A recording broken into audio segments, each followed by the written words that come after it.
You are now listening to the Q&E Podcast. Is this what you want? Huh? Is this what you want?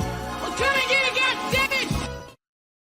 What's up, everybody? You're listening to the Q&E Podcast, and you're here with your boy Q Hicks right now. And I got Edgar on the other line. Edgar, tell the people what's good. What's up, everybody? Welcome to another episode of the Q&E Podcast. We got a lot coming for y'all today, man. NBA free agency is at an all-time high right now. I want to say in the last 48 hours, we've had 10 major moves in the NBA at least. You know, Kevin Durant wanting to lead the Nets. Kyrie just signed his contract a few days ago. You got Zion, Ja. You got DeJounte Murray. The list goes on and on. So we're going to dive into all of the contracts. What possible trades could come up for KD. So we got a whole lot of NBA news for y'all. We got some college football news. We're coming with the news on current events and entertainment and all of that. So we got a jam-packed show for y'all today. It's a good one. Yes, sir. And this is their first time listening to the Q&E Podcast. Definitely subscribe to all of our podcast platforms and definitely subscribe to the Q&E Podcast YouTube. We got a lot of movie and show reviews coming out on there. We are reviewing Miss Marvel. We just reviewed The Black Phone, which came out this past weekend. So definitely check that out. That'll be up in a couple of days. We got the Avatar review coming out. We got everything everywhere all at once. So we got everything coming out for you guys in the next couple of weeks. So definitely stay tuned and subscribe to the Q&E Podcast and subscribe to the podcast platforms. But you guys already know that we have to start with the NBA free agency because so many moves are happening right in front of us, bro. And the biggest move of them all, and some unprecedented, one of the most unprecedented moves ever, Kevin Durant asking for a trade from the Brooklyn Nets. Him and Kyrie look to be both on the move, looking for new locations, which is crazy as hell, bro, because just a year and a half ago, these boys had James Harden, Kevin Durant, Kyrie. We thought that was a for sure championship, and literally in less than a year, everything gets torn apart. Harden goes to Philly.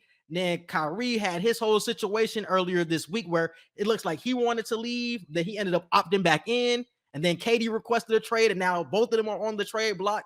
Like, what was your reaction to just all of this mayhem with the Nets? My reaction to this was none of these guys are leaders like how they continue to try to make themselves out to be.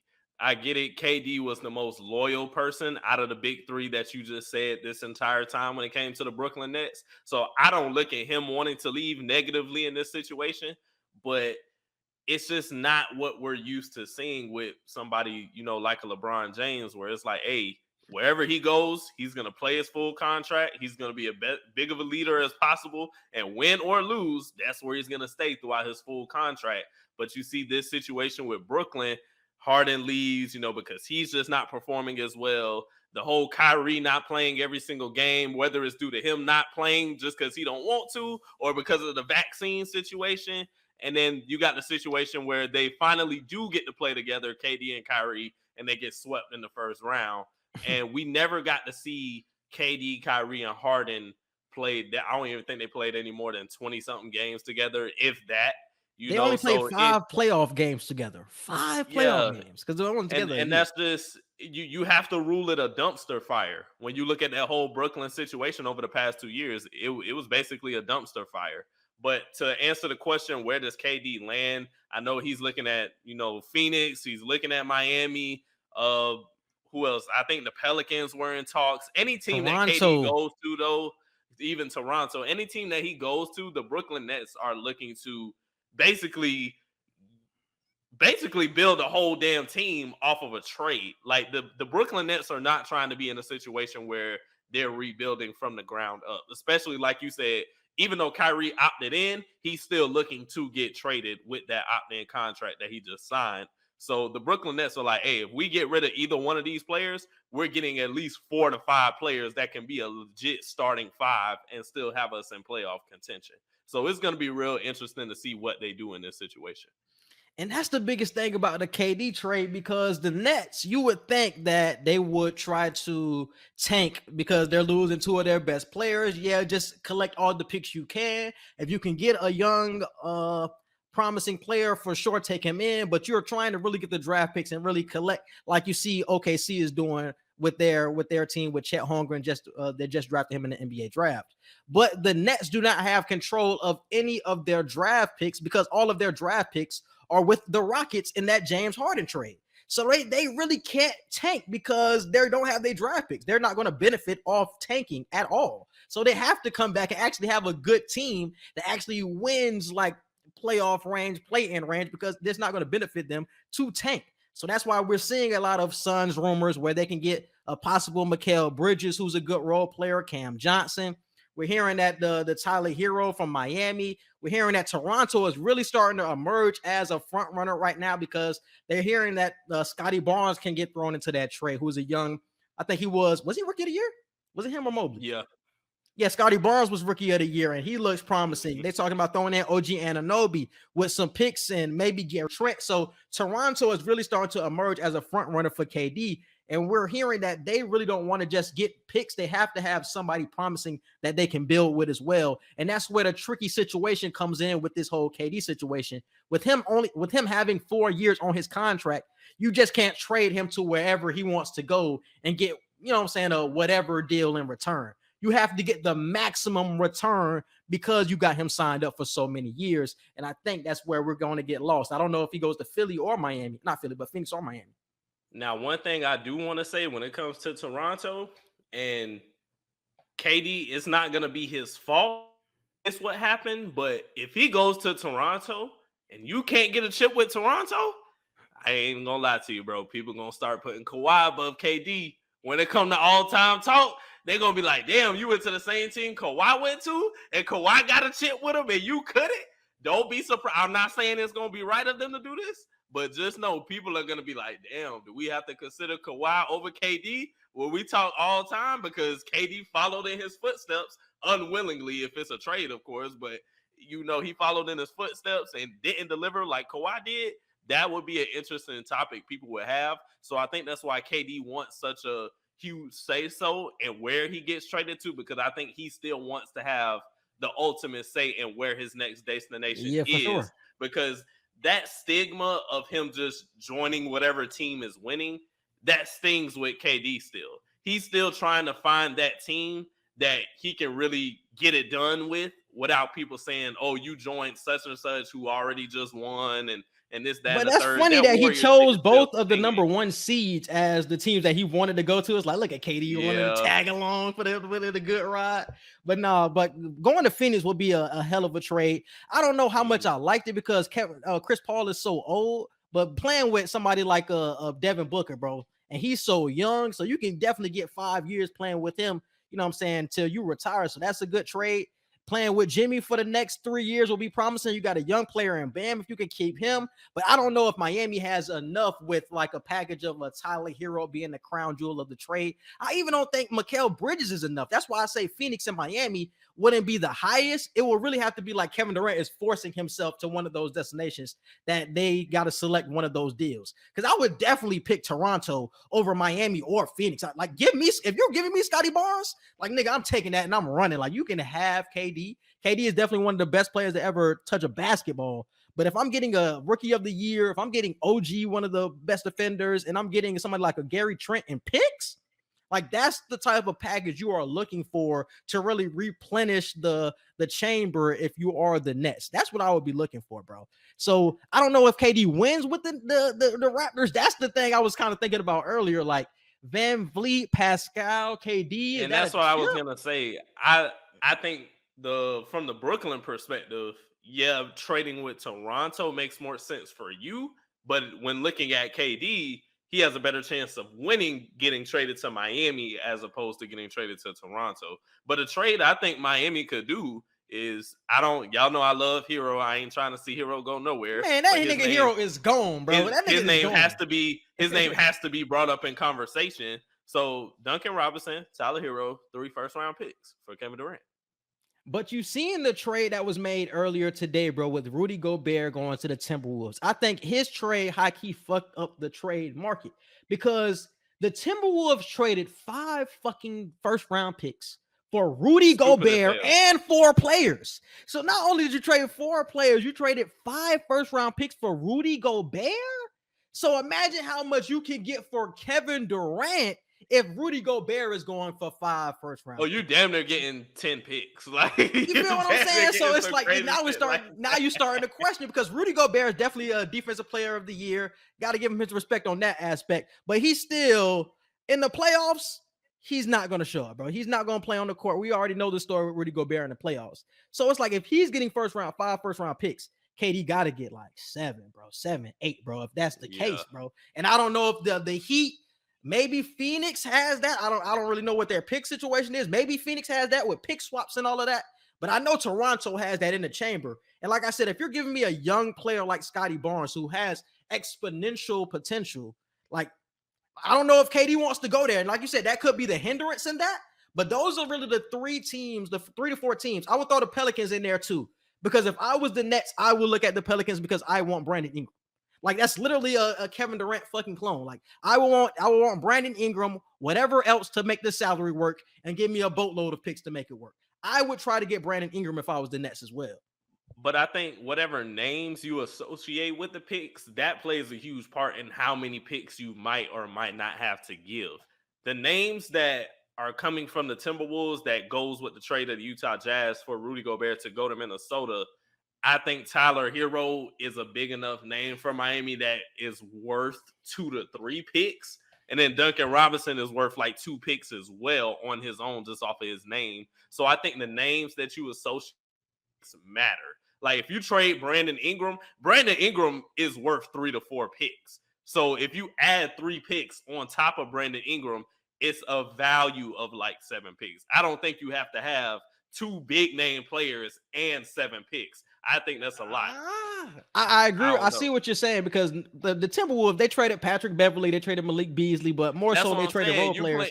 You're trading players that are like worth 1 or 2 picks, not necessarily. It's like, oh, you got Pat Bev. Pat Bev worth 3 picks on his own. It's not like that. As to I don't think Tyler Hero has potential to be worth like 3 picks by himself on his best day.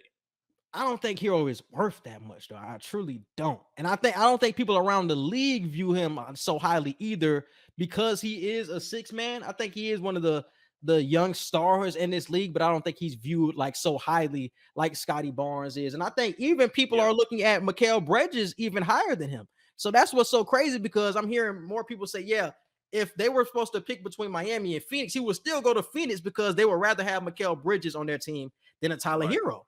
So it's like a lot of people view him in that aspect because he does come off the bench and he didn't show up in the playoffs this year. I think that was a big hit to his value.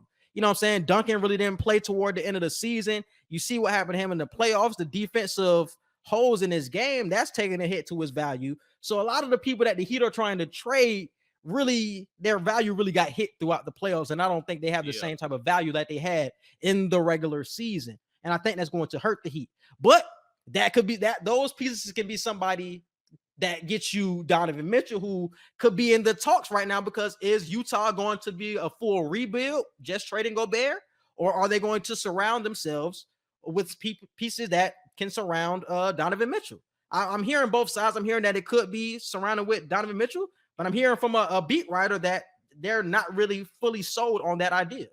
Utah just sounds like a full blow up right now. The fact that they traded Rudy Gobert for 5 players is just killing me right now. But I think Donovan Mitchell, he's going to try and get out of there because he's very aware that right now winning is not on the priority list of the Utah Jazz. Right now, even if they tried to build something around him, I don't see them building anything strong enough to get them anything past the first or second round of the playoffs. And Donovan Mitchell is in his prime right now to where it's like he can lead a team well past that, but he has to have the right supporting cast, and the Jazz do not have that anymore. Yeah. I'm going to tell y'all how these last few days have been for me straight from a Heat fan, bro, because it's really been a straight up roller coaster, bro, because Obviously, I know the situation earlier this week where Kyrie was going through his situation where he was looking for a trade. So it was a lot of rumors that, damn, the Heat make the most sense. We were talking about it last week. So I'm thinking that, Kyrie finna come to the Heat. We finna get busy, this, that, the third. So Kyrie ends up opting back into the Nets. So I'm like, damn, we lose hope. But you still got people on the board. We heard about Bill. We heard about Levine. We heard about Mitchell. So we're getting closer to the day on Thursday. So a couple of days go by. I'm hearing so many rumors. I'm hearing that, Levine maybe isn't fully sold. Donovan Mitchell maybe isn't fully sold on coming back. And then we get this bombshell drop on us that Kevin Durant is fucking on the trade block. So boom. And he wants to come to Miami. So obviously my emotions are back high. Kevin Durant want to come to us. Oh, shit, we finna get busy in Miami. Ooh, ooh, ooh. Then I hear so many people talk about it. Then I look at the packages that other teams can really bring to us. I'm like, damn, KD really don't look as likely. I'm starting to lose hope because while this is happening, you got to remember DeJounte got traded to the Hawks. That's a big pickup in the East. Now the Hawks can be true contenders. You got to think Brogdon just got signed got traded to the Celtics and they signed Gallinari. The people that we just seen in the Eastern Conference Finals, they got better with two players, you know what I'm saying? Two key role players that they're going to have. That's important. And then Joe Ingles was signed to the Milwaukee Bucks. So all of the people that were going to be roadblocks in the Eastern Conference got better. And then Philadelphia stole your best role player in PJ Tucker. And they're trying to become the Philadelphia Rockets over there, signing Daniel House. And they're trying to get Eric Gordon. So like I said, think about this from a Heat fan's perspective. You see everybody getting better. And it's like you're waiting on Kevin Durant. So now my feeling is getting low because I'm like, damn, do we really have enough to get KD? And then my feelings are low. Then I hear this Donovan Mitchell news because obviously Rudy Gobert got traded. So you like Utah Jazz, they finna blow this shit up. We finna get Donovan Mitchell. We finna go crazy. Blah, blah, blah. And then you hearing that they're going to really build this shit around Donovan Mitchell. So now I'm hearing conflicting reports like Donovan Mitchell might not be on the trade block. So it's been a complete roller coaster because so many other teams in the East are getting better while we're playing the waiting game with Kevin Durant. And I think we could end up being huge losers in free agency if we don't get anybody. Because when you look at actual free agents, there really is none when you think about actual free agents that are going to make an impact. For the Heat, we're not going to be any better than a 6 seed at best. Exactly. If everybody continues to get better and we don't hit it all during this free agency period, I don't see us being any better than. We're not doing shit, bro. We're not doing shit. And even if we get that 6 seed, we're getting swept or 5 games in the first round of the playoffs. That's why I said the Heat could end up being huge losers, bro, because you need something to fall your way. Whether it's a KD, hopefully a prayer falls from God and you get him in your lap, but I just don't see it as likely. But Donovan Mitchell is looking like the most realistic. Like I said, I'm hearing conflicting reports. I'm hearing like they're not fully sold on building around him. They're still looking at possible trade options, but that's what you have to look at if you're the Heat. I'm kind of losing hope with the KD, but they have to hit on something, bro, because the East is getting better. Even the West with the Wolves and all them, you could say they're getting better. And you know the Lakers are most likely going to get Kyrie out of this situation too, because that's where he wants to go. They're going to get him. So the West is going to get better. East is getting better, and Heat are staying the same. And you lost your best role player. So you're not even running it back. You're getting worse, truly, if you don't get anybody. So I'm hoping on a fucking star that we get somebody. And with the whole Lakers situation, AD has to get traded, bro. I don't give a damn. Traded for what? AD has to get traded. If the Lakers, AD is a liability at this point. I told you this like 3 or 4 weeks ago. AD is a liability, and I would not be surprised if he gets on the trading block. I just wouldn't. We all know Russell Westbrook. If Kyrie is coming, Westbrook is clearly out of there. But I wouldn't be surprised if they find a way to get AD out of there too. That's all I'm saying. I think if it was a KD and Kyrie package deal, I could have seen AD get traded because obviously you trading AD in a heartbeat if you can get, or you trading AD in a heartbeat if you can get KD for sure. But do the Nets want a nigga that breaks down every season? That's gonna be your crown jewel. When healthy, he top 5 for sure, but he's not healthy that much. So I don't know if I would take that back if I was the Brooklyn Nets, honestly. I would be a huge question mark for me. And I think that's why they're taking the switch of like Kyrie, because Kyrie was going to walk anyway. A lot of people it's not a lot of value in Kyrie right now. I'm hearing the Heat don't want to give up that much to get him because he truly wants to be in LA. So if the Nets can get Russell Westbrook and picks for Kyrie, and I'm hearing that they're going to get Kyrie and either Seth Curry or Joe Harris. Like they're going to get Kyrie and a shooter because Westbrook's money is so high. So it's like the Lakers can come up to be huge winners in all of this fiasco, bro, because they got Kyrie falling in their lap because he wants to go there. And this is how this situation falls, bro. So the NBA is crazy right now, bro. It's crazy. It's crazy, man. I ain't even know about Seth or what you call it. Damn. I ain't even think about that. Because the money is different because Kyrie is making 36 million, but Russ is making 44 million. So to make the money work, you have to throw somebody else in the deal, like a Seth Curry or a Joe Harris, to make the money work. So not only are you getting fucking Kyrie, bro, the Nets bro. The Lakers finna be OD next year with Kyrie and Joe Harris and Bron, bro. If AD stay healthy, oh my God, bro, that's crazy. And you're seeing the pickups that they're making now. They're picking up Lonnie Walker, Troy Brown Jr., like a lot of young wings, like way more athletic than they had. Scottie Pippen Jr. too. You know what I'm saying? They're picking up young wings, and I think that's what they had to do because they were way too old last season. So they're getting way younger and way more athletic. And the Lakers are going to be up there with the Warriors once again. If knock on wood, everybody stay healthy. That's the big issue. But I'm about to say, I don't know now. We got John Wall on the Clippers. That's another conversation. Is this actually going to work? That was the main question I had. Is this going to work? It looks great on paper, but shit, if KD, Kyrie, and Harden didn't come to fruition at all like how we expected, what are we to expect of PG, John Wall, and Kawhi Leonard coming back? That's different though, bro. That's high-key different. Because those were players that were all offensively gifted, but left a lot to be desired when it came to the defensive end. And I think that really blew up because of locker room issues. I don't think there was locker room problems with the Clippers, especially with Kawhi and PG being on the team for 2 to 3 years now. You really don't hear about a lot of internal issues. You know what I'm saying? PG had his whole thing in the bubble with playoff P and all that shit. But we seen the real Paul George this past season. He's back to form. Kawhi, if he gets back healthy, he's back to form. And you get John Wall. I talked about the Clippers last week of being my favorite to get to the finals in the Western Conference. You add in John Wall, it's like these niggas just add everything because they have so many pieces that they can trade for even more players. They have so many role players. They have Norman Powell, Robin Covington, Marcus Morris, Zubac that they can trade to get even more pieces or to get an even bigger name to get on their team. So, and they already have 3 stars. And it's crazy, bro. The Clippers are going to be scary next year, bro. They are. I just hope it works. I hope it works. But that's once again, like we had to have the conversation of how everything stands right now because KD could shift this whole conversation if he goes to Phoenix. What I'm saying. He could shift this whole conversation. But if KD does go to Phoenix, do you think Phoenix is the favorite in the West? Because are the Phoenix Suns just giving up Devin Booker and some picks?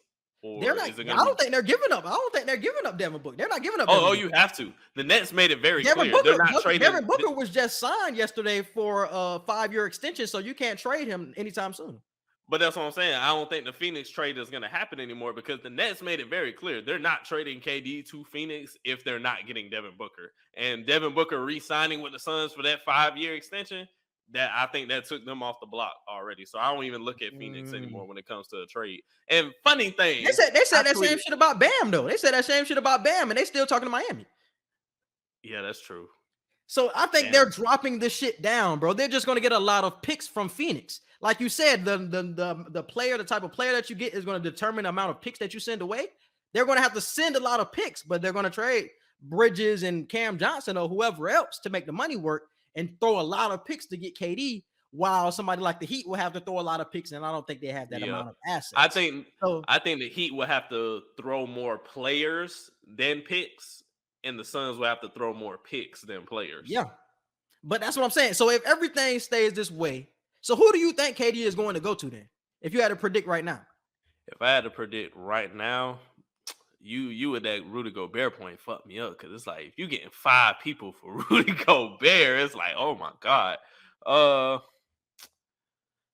I think the Heat are still high on his list. If Kevin Durant were to go to Phoenix, it would be to match up with Chris Paul, so Chris Paul can run the point and KD could just be that scoring machine. Because outside of Chris Paul, who do you have running the floor in Phoenix for real? So Devin Booker is not getting traded, bro. Devin Booker is going to be there if he gets traded. I don't think he is either. That's why I'm taking Phoenix completely off of the list. I think Miami honestly has the best odds. I like the Toronto point that you made, and KD is good enough to where he can carry a team if they're good enough surrounding him with Siakam and a couple other people. But I say the Heat and Toronto. Those are probably the two biggest destinations. And that was my biggest question about Kevin Durant. Like, why would you want to go to the West is my question, because even though the East is looking stout at the top because you had a Bucks, you got the C's, you know what I'm saying? Philly is even looking better because I feel like they're going to have a better team around their two stars now. It's still like, damn, why would you want to go to the West with the Warriors? You got to deal with the Lakers. You got to deal with the Clippers. Like, those are more certified teams. Yeah, the Mavs you got to worry about. So it's like, why you want to deal with them instead of dealing with like teams you've seen for the past 3-4 seasons? Is he running away from the Celtics because he know what the Celtics can do to him? Possibly. But at that point, it's like you either running away from the Celtics or you trying to prove something by going to the West. And I feel like it's going to be way more pressure on him if he goes back. If you go back West, oh, KD, you got to win everything, bro. Otherwise, they're going to be on your head. They're going to be on KD's head if he go to the West and don't win shit. That's what I'm saying. And that's the funny thing about this whole situation, bro, where if you go to Phoenix, bro, because I'm not just going to put them in the finals even if they get KD. I'm not just going to put them in the finals. Because even though they have a good team, Chris Paul, them boys folded, bro. Flat out folded in the playoffs this last year. So that took a lot of respect away from me from the Suns. Like, y'all choke for real. So I got to look at the whole scheme of the West. The Warriors are the cream of the crop right now. They still the cream of the crop. Even with them losing some players, Steph, all them boys going to be back next year. You got the Lakers. I'm just assuming Kyrie is going to be there because that's where he wants to be. And they're going to make that trade work, apparently.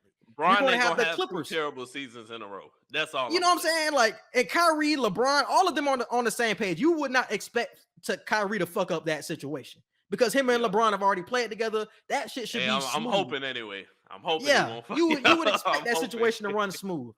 And then you have the Clippers. So I don't even know if you run it out. Are you getting out of the second round, nigga? If you got to run it to Kawhi, like, nigga, come on, bro. I don't even know if you're getting out the second round if you got to run it to Kawhi them. And that's crazy. KD versus Kawhi in the first round. That would be, boy. Look, it's some legacy talk on the line for that first round. I ain't even gonna lie to you. But either of them, that's gonna be a whole legacy defining first round for either of them. That would be funny. Nuts, bro. That's nuts. KD, come on to the Heat, bro. Why are you playing with us, bro?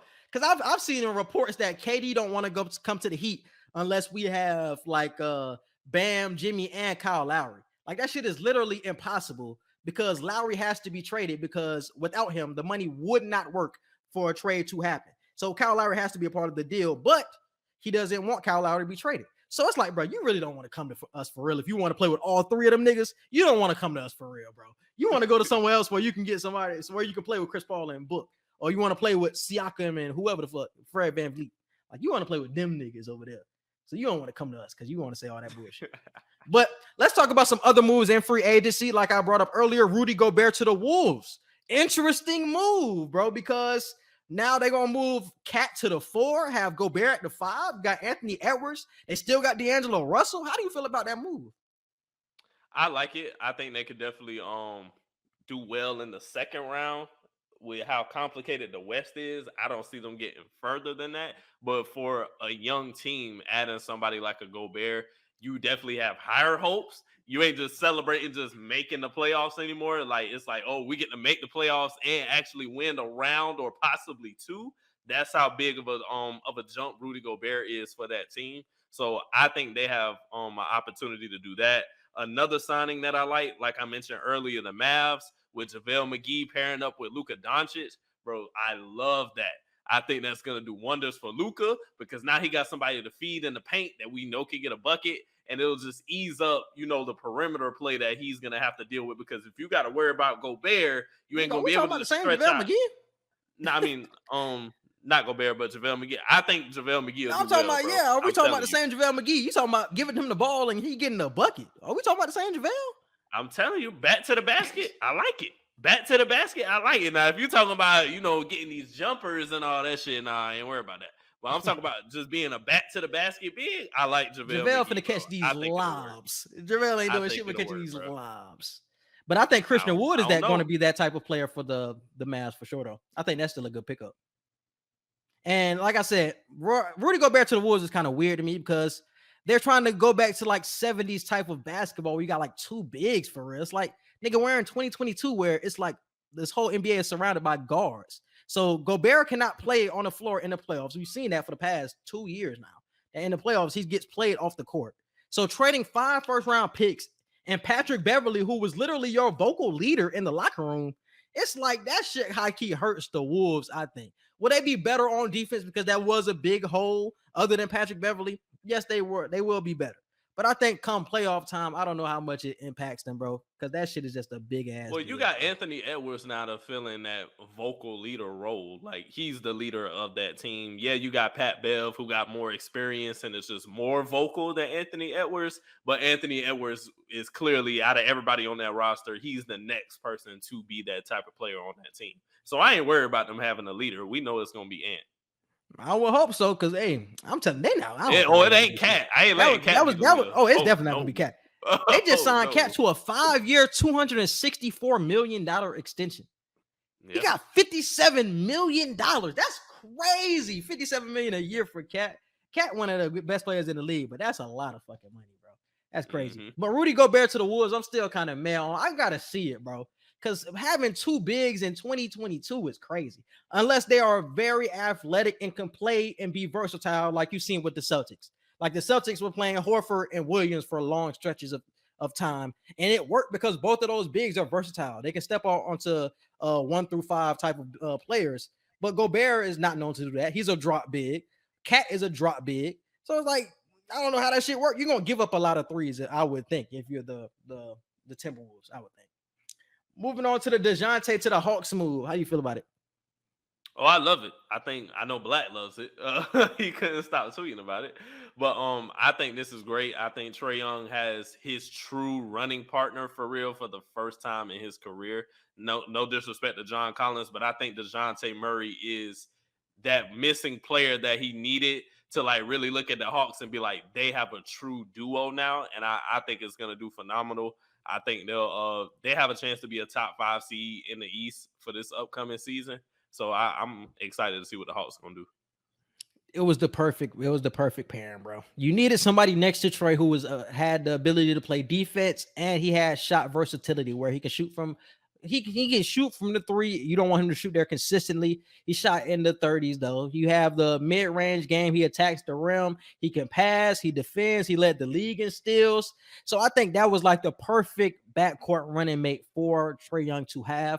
Trae Young can play way more off ball now, which he needs to play more off ball if he wants to reach the next potential, the next level in his evolution. I think he has to start playing way more off ball with DeJounte Murray. I really think that comes into fruition this year.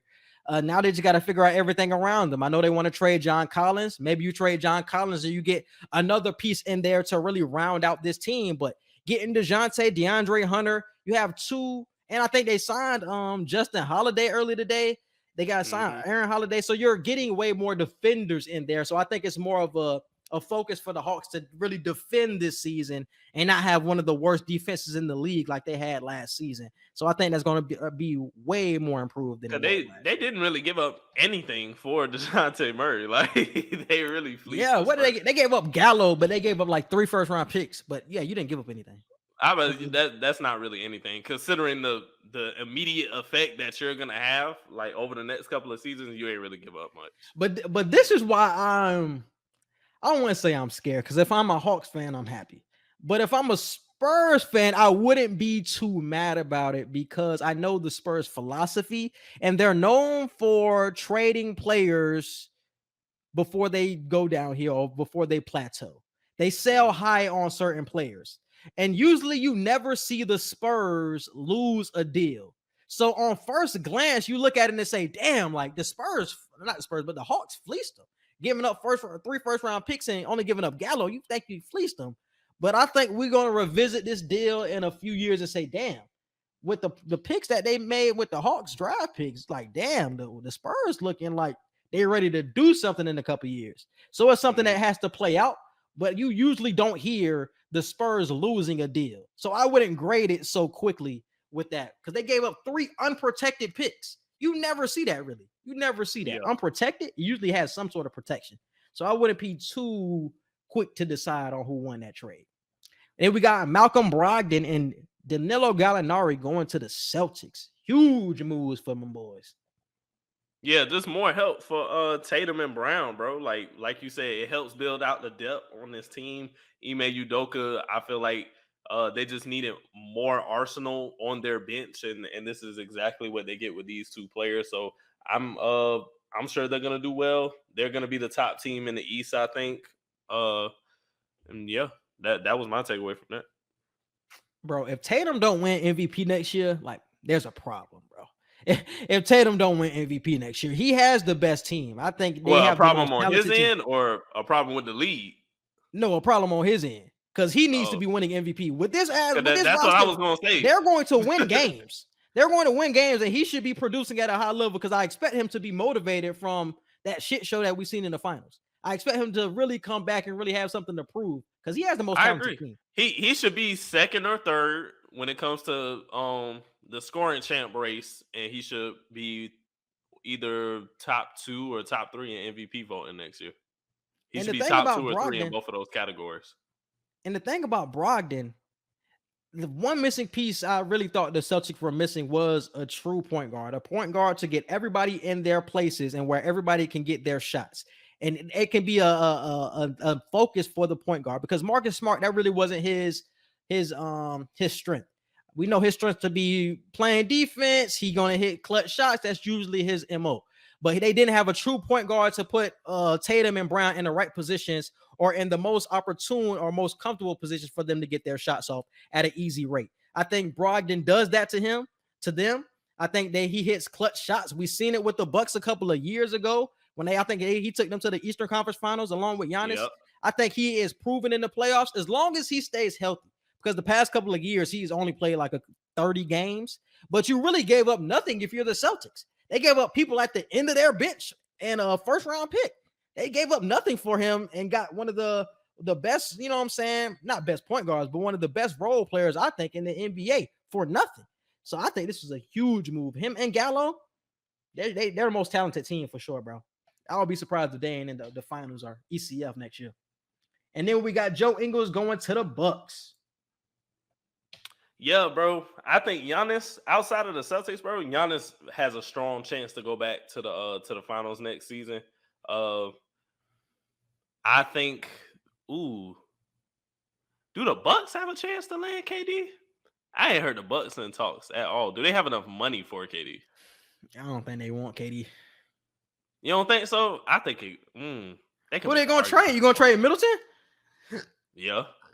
Trade Middleton. If I'm the Bucks, I would trade Middleton, Bobby Portis, and like 5 first-round picks. Shit.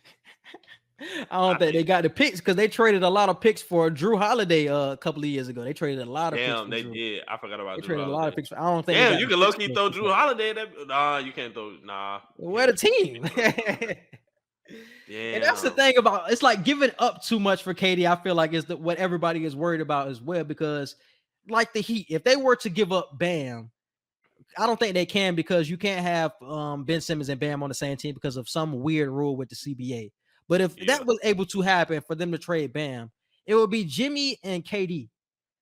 That's not getting you anywhere in the East, bro. I think they still would be losing in the second round in the Eastern Conference with Jimmy and KD because of what would be around them. Because I'm assuming you would trade Hero in that deal too. Like I still have to question what you can build out with that. So I wouldn't be, even though it's KD, it's like, damn, you still want to have a team that teammates that KD will play for or play with. So that would be another thing that I would question too. Oh, wait, hold on. This shit might work though. Yeah, this shit might work. The Bucks, if the Bucks wanted to, they could do this shit. Man, you could put damn. Nah, yeah, never mind. Because you're really worrying about giving up too much. You don't want to give up too much. That's what I'm saying, bro. I wouldn't really do it. Because I was going to say Brooke Lopez or Yeah. You really got to give me Drew and Middleton if you want KD. That's the starting point. And then you can giving up finish it your off point with guard picks. at that point. Exactly. Well, they still got George Hill, but nah. Hell nah. That would be crazy though. KD and fucking Giannis. That's what I'm saying. That would be crazy, but I still think you would have to have some sort of team behind that. But yeah, that shit would be crazy.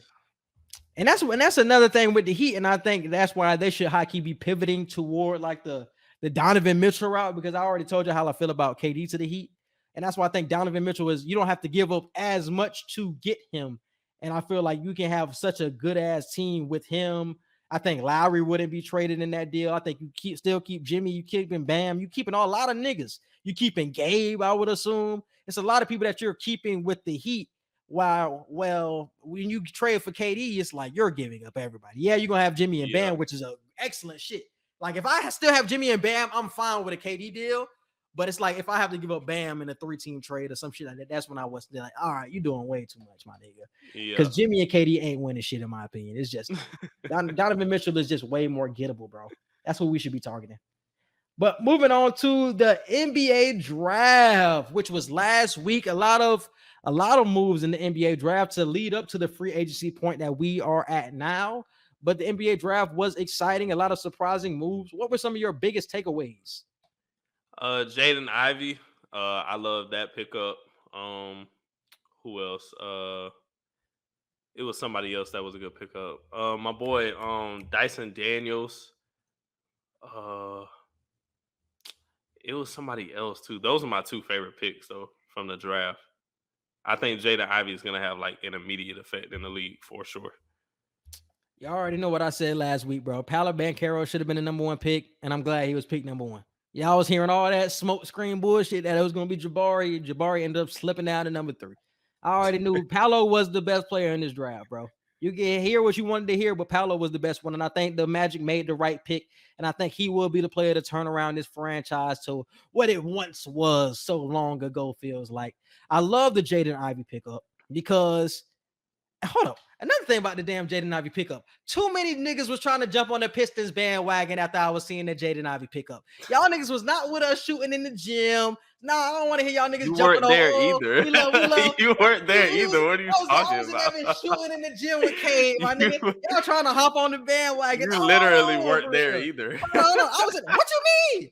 I've been a fan since Cade got there, bro. What you mean? I've been there. You saying that there. Like that's over a year. Like it's still not even over a year. I was in there shooting in the gym though. I was at the bottom for the real. Like y'all niggas you've been there for like what 9 to 10 I was there months? At the worst year. I was there at the worst year. But I love that pickup. I love Jalen Durant that ended up picking him up as well. 6'9" center, basically small ball center. I think he's gonna have a huge impact for the Detroit Pistons, bro. The Heat ended up making an interesting pick. They ended up picking Nikola Jovic, which I was not expecting at all because so many players were slipping in the draft. EJ Liddell ended up slipping to the second round. Jaden Hardy, who was a top 5 pick coming into the college basketball season, ended up going into the second round. And Ty Washington ended up going to late first to the Rockets. But I love that pickup as well. Yeah. I love that pickup for them because they needed a true point guard in Houston because I don't think Porter Jr. is a point guard, but I think Ty can step right in and be the starter, honestly, for that team. So I love that pickup from Houston as well. Oh, and Isaiah Mobley to the Cavs. I like that one. Yeah, being with his brother. Yeah, that nigga plugged his ass in for sure. That nigga brother one day. I don't know if that nigga get picked like that, but definitely shout out to them, bro. Definitely shout out to everybody that was drafted. Those were the key names that I got. Toward the middle of the draft, I was kind of like, all right, bro. I was kind of tapping out. What did you think about what's his brother name? What did you think about Mathurin going to the Pacers? What did you think about that? The Pacers have so many fucking guards, bro. The Pacers need to figure out like what they're gonna do with all of the guards that they have right now because they just drafted Duarte last year in the draft. You already got Buddy Hield, so it's like, what are you trying to do? You know what I'm saying? And they traded Brogdon, which lessened the point guard and guard room. But I just need to figure out what they're doing. And that's how I felt with Orlando. Yeah, you get Paolo Banchero, but the Magic been getting guards for like the past 4 or 5 years now.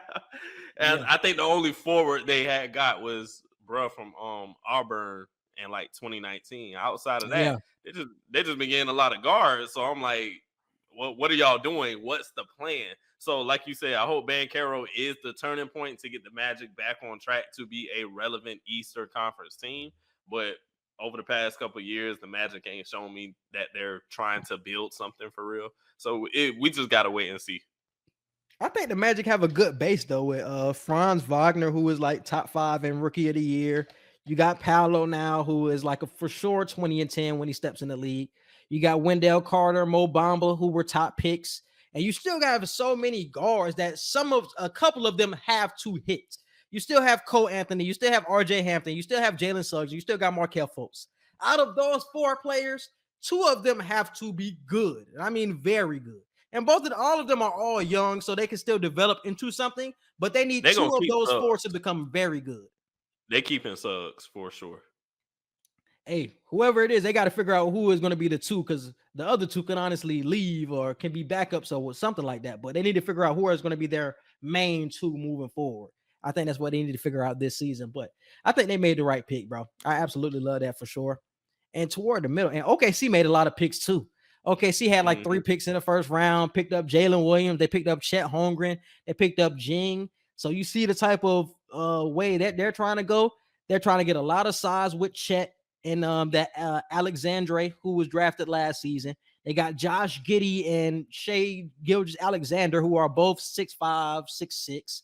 So you got a point guard and shooting guard 6'6", 6'5", and your big men are going to be 6'11", 7 foot, and they got a 6'10" small forward in Jalen Williams. So they are going to have a huge team moving forward, and I think that's the NBA that we're moving toward. Like, you have to have length and size to really, you know what I'm saying, be in like move toward the future. I think we're seeing that with Toronto. Do you think we're taking a step back into a older era with so much length and size now, or do you think the skill aspect of the game still has to dominate to where we're not really taking a step backwards? And I think that's the key, that you have to be versatile at the same time. You can have the size, but you got to be versatile at that size. You're not just going to be a Rudy Gobert who's just big and not doing nothing on the offensive end. Like those running jump centers, those centers are the ones you see come in the league. Just because you athletic don't mean you sticking around, bro. Rudy Gobert is 7'1" with a 7'10" wingspan. He is different. But a lot of these running jump centers with no skill, you out of the league, bro. So people like Chet, that's the future. Like, you got to be skilled. The dude, Victor, who's going to be the number 1 pick next year, who's from France, man, got nothing but skill at 7'2". You have to be skilled, bro. You just can't be running jump at 7 foot and think you're going to be in the league for a long time. Because I'm telling you, you're not. That's not where the NBA is going. And that's why I think it's like a weird what the Timberwolves are doing. But it's interesting because just like every trend, a lot of the same things always get played once again. So I think the NBA is going through a soft period, 3-point shooting period right now. But I think 10 years down the line, we could revert back to the early 2000s style of play where it's a lot of hand checking, a lot of, it's a revolved around athleticism type of play. Because you know how the shit go with all the trends. They always circle back like in 10 to 15 years. And I think that's the same thing we're going to see in the NBA. So, because like you said, we're at a soft point now with the whole 3-point aspect of the game. Yeah, threes are still ruling the NBA at this point, but I'll say from 2015 to like 2019, right before COVID, threes just dominated the league to the point of no return, to where it was like everybody taking step backs, everybody's getting fouled on every single shot. And now we're, like you said, we're in that soft period of, that's still somewhat going on, but it's died down a lot with the way the NBA is allowing players to, not bait fouls anymore as much now and stuff. And they're making it more entertaining for the fans now. So I agree. We're going to get back to a point where bigs play a much more important part than what they have over the last few years, but I don't think it's going to revert back to where it's just bigs are just dominating the league. Yeah. And I think another big move, and I think he ended up going to the right situation for him, is Jabari Smith, bro. I think he fell into the right situation. I don't think he was the right pick for Orlando, because I don't think it was the right style of play, because I don't think he's somebody you can build an offense around. But going to a running gun team like the Rockets, where you're playing with Jalen Green, Kevin Porter, now you got Tata, they're a high-flying team, and I think that's what you really need to really accentuate his talents, to really pull out his strengths. You know what I'm saying? With a style of play like that, where they need defense too, and he has way better defense than Paolo.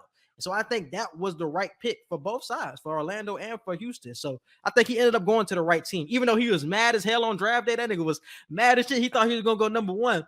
I think he fell into the right situation for him, though. I don't know. If I'm in that situation, bro, I'm getting drafted. I don't know if I'm necessarily just mad as hell at any pick I'm at right now. But the thing is, he's been told for so long that he's going to be number one. He's been told for so long, you're going to be number one. You're going to be number one. So when you get there on draft day, it's like, damn, I'm number 3. I think it's a mindset thing where you've been told and you've been expecting to be number 1. So wait until number 3 is kind of like, oh, that shit pissing me off for real. I get it. Yeah. Yeah. But at the same time, hey, you ain't going to the worst team. So, I mean, you ain't that's true, too. Man, Caro, he got to be comfortable with just sitting there and starting from ground zero for the next couple of years. You know, as to where with Jabari Smith, it's like, hey, they already got like 2 or 3 players before you. You're just added on now to what they already got, and you're not starting from ground zero like the Magic are at this point. So, yeah, that's a good point as well. Definitely a good point. And moving on to some college football, we got USC and UCLA moving to the Big Ten starting in 2024. Huge move. It's so weird though, like why this is happening. I just don't understand why. I don't get it either, bro. It's the power of money, bro. Big Ten and SEC have been ruling football for how many years now?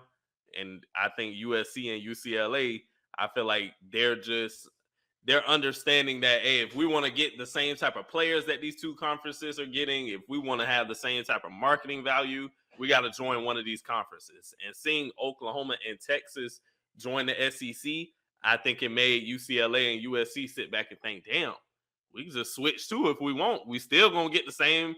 We gonna get the same amount of players or more, and we got a better opportunity. Yeah, we got a better opportunity for marketing and the way the NIL is now. Like, you know, it's just we're in a totally different space for college sports at the moment. I think USC and UCLA understood that. It is weird though that teams that are so far West Coast are joining. That's my point. That's the point. The distance is the question. Like, why it's been so regional for so long? When you're going you're going to go to Ohio from California to play a game. It's crazy. Hey, but it makes you more conditioned for the pros though, shit. Because you know the Dolphins having to fly away to New England, or you know the Bucks having to not the Bucks, but the Chargers having a couple of times throughout the season having to fly way across, you know, to the East Coast to play certain people. It's just preparing college students for, you know, more air travel and more traveling, playing in different environments and shit. So I think it's cool.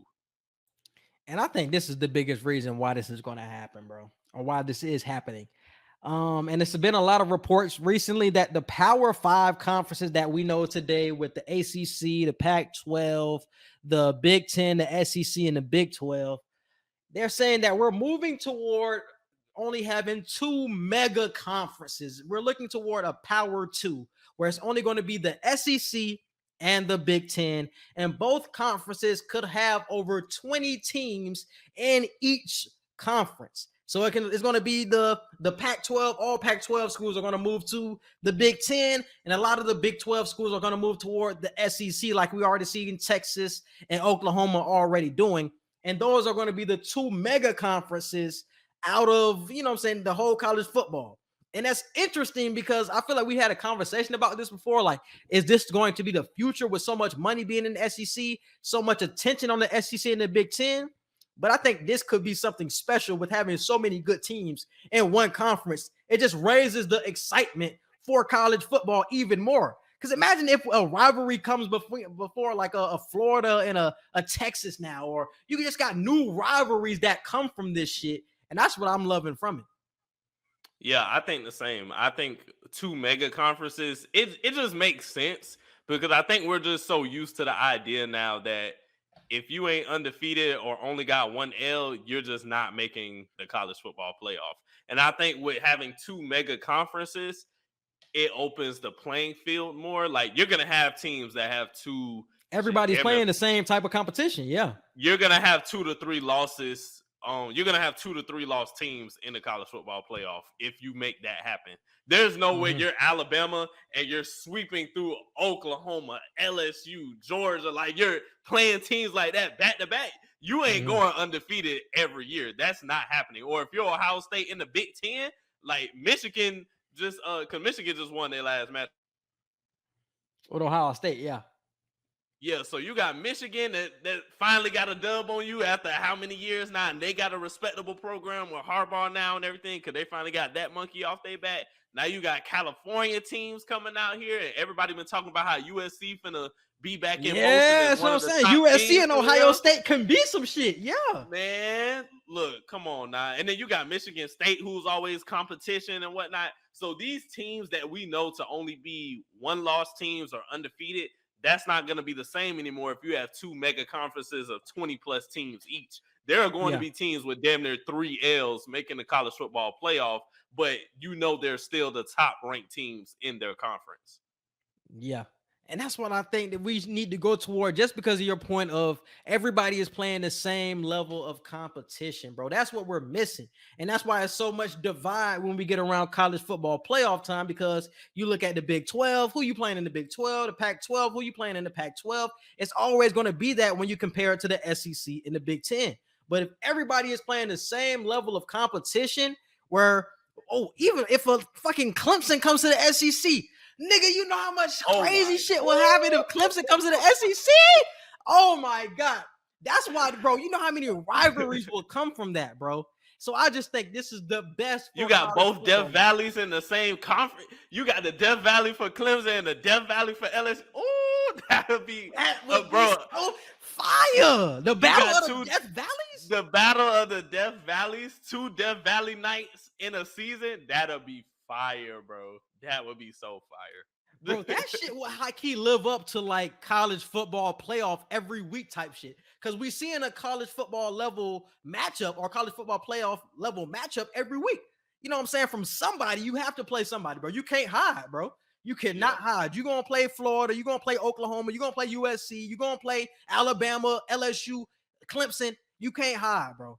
And I think that's the best for the college football, bro. And I think that's how you really gonna deserve your spot in the college football playoff. And that home away shit ain't gonna be all that neutral stuff no more, bro. It's like, no, you playing Clemson at Clemson, or you playing LSU at LSU, you playing Ohio State or UCLA, you playing at these people home and away spots. It ain't gonna be all that, this game is so big, they're playing at a neutral site, blah, blah, blah. It's like, nah, bro. We gonna see who can really get these home and away dubs for real.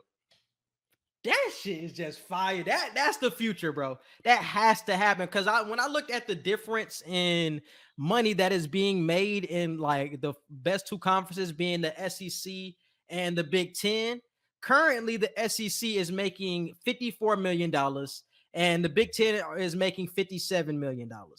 But if you look at the other 3 conferences, Big 12 making 40, Pac-12 making 34, and the ACC is making 30 million. When you look at, let me share my screen.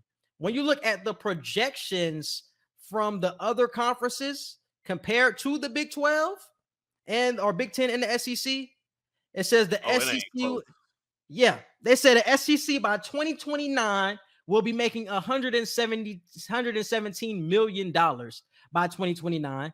The Big 10 will be making $101 million by 2029, while the other 3 conferences will make 62, 61, and 57 respectively.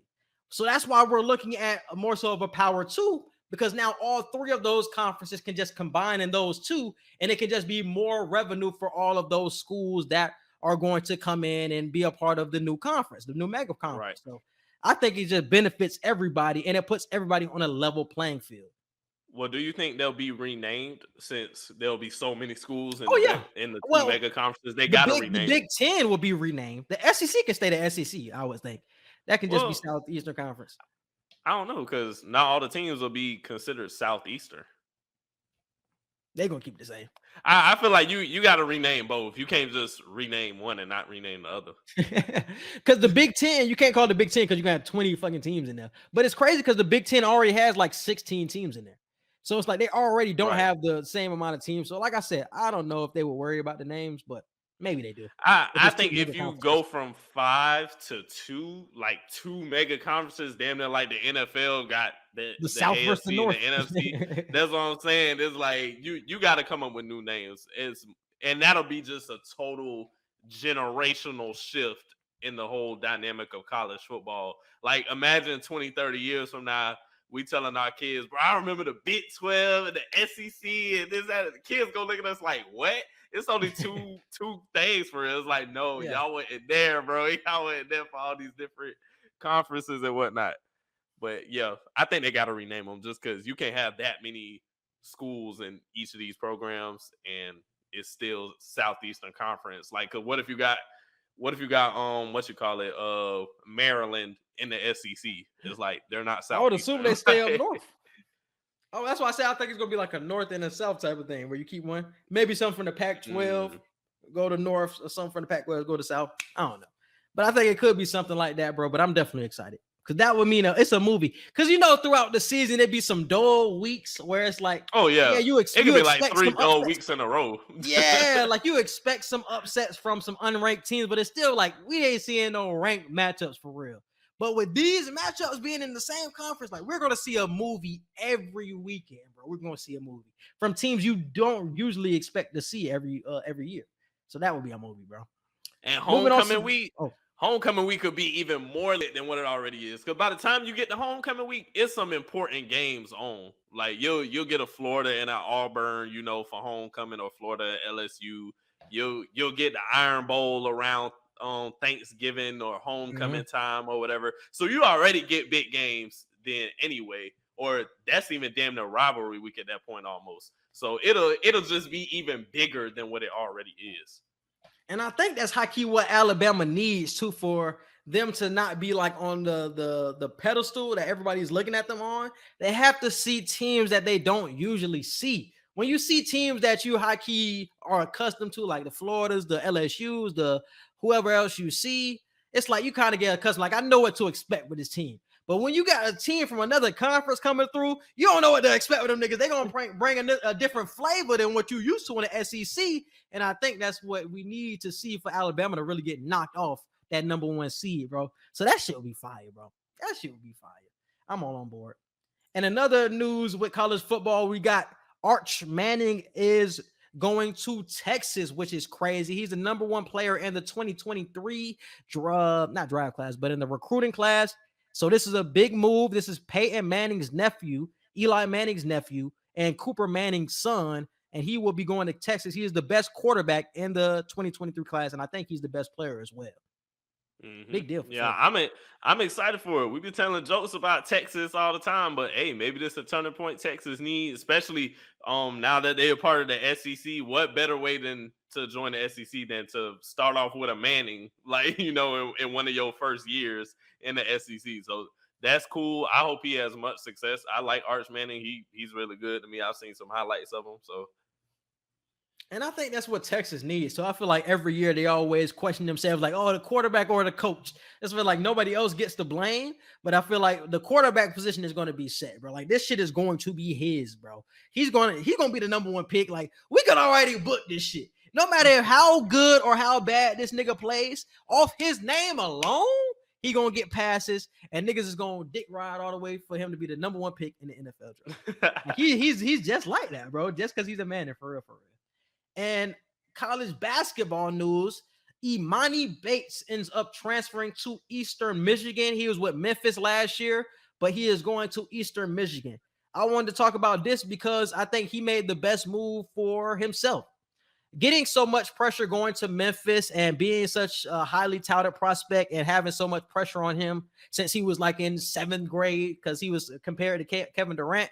I think going to a place like Eastern Michigan where you don't have the same level of pressure, but you can do way more with your all-around game. You can showcase way more than you could have done at Memphis. Like at Memphis, I think they had him playing the wrong position. They had that nigga playing point guard. when this nigga's a 6'9" bucket getter. Like they just had him in the wrong role last year. And with all of the injuries from last year, I just think it was a terrible combination. But going to Eastern Michigan, where they're gonna let you do whatever you want to do, you can play some point, you can play some wing, you should even play some low post and do some fadeaways. I think this is the best move for Emoni Bates for his career and for his future. So definitely shout out to my bro for making this decision. I agree. I thought the same. I feel like he's going to a much better fit. He's going somewhere where he thinks he's going to be more comfortable and can probably stand out a lot more. Like you said, if you're just playing point the whole time, your draft stock isn't going as high as it probably should be. But since you're going to Eastern Michigan now, you got a chance to build that highlight tape while also still having a good chance to, be in March Madness and everything. So I love the move. And that's the big thing about, because we always talk about HBCU players with the more highly touted players going to those schools. So you're going to get scouted no matter where you go, as long as you're talented.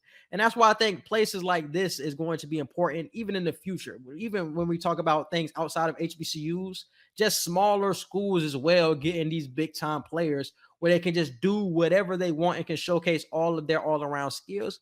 I think that's a big deal, bro. I think that could be something that we see more and more in the future. And in baseball news, I seen something interesting.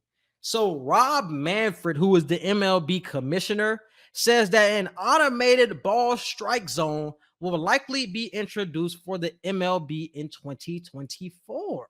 How do you feel about this? I think it's cool, but it kind of takes away from the human error aspect of the game.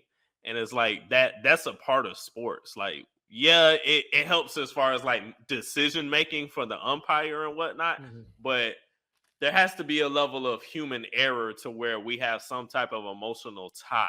Like if we know what the pitch is every single time, it's like it takes away the thrill, it takes away the fun. You know what I'm saying? So it'll have some pros, it'll have some cons, but we'll just have to wait and see what the overall impact. But isn't that what you want though? Don't you want less human error and more that's going to be precise and you know what you're getting every time?